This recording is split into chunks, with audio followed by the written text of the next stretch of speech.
وخلينا نكون متفقين، الأكلات القديمة التراثية لا قبلها ولا بعدها، وهالأكلة إلها كتير أسماء معروفة بكل البلدان.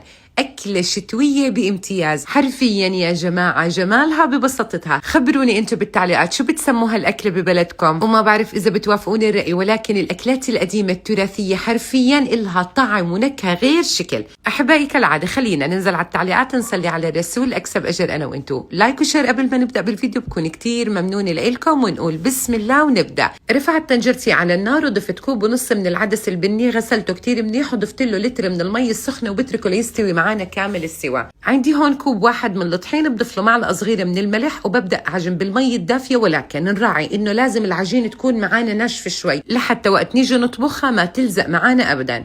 عجنتها كتير منيح، بعد هيك رح احطها بالطبق شي 10 دقائق ترتاح معي شوي. بعد هيك رح افردها بكميه منيحه من الطحين. كل ما انا عمالي بعجن بضل ارش طحين. الفكره من اضافه كميه منيحه من الطحين لحتى برضه وقت الطبخ ما تلزق معانا ابدا. رح افردها بالمرق، والمفروض ما تكون معانا كتير سميكه ولا كتير رقيقه، بالطريقه الموضحه قدامكم بالفيديو. بعد ما فردتها بهذا السمك رح ابدا اني اتنيها على بعض، وبين كل راء وراء برش برضه رشه بسيطه من الطحين، وبفردها بالطريقه والشكل اللي موضح قدامكم بالفيديو. واحبائي بهذا الوقت يا ريت لو تخبروني من اي بلد بتتابعوني، كتير بحب شوف تعليقاتكم الحلوه واتعرف عليكم من اي بلد. بخلص كليات الرقات كيف ما شفتوا، بعد هيك بالسكين رح ابدا اني اقطعهم بالطريقه والشكل اللي موضح قدامكم بالفيديو.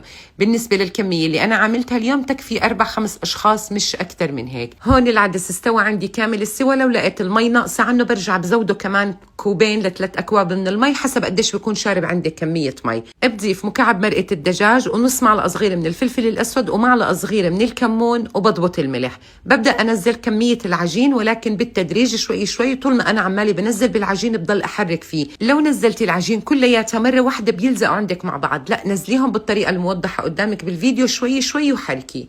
عندي هون ما يقارب ربع كوب من زيت الزيتون. بضيف حبتين من البصل مفروم فرمه ناعمه، وببدا ادبل بالبصل، وما بخلي البصل ياخد معي لون ابدا، يا دوبك بس يتدبل ويستوي معي.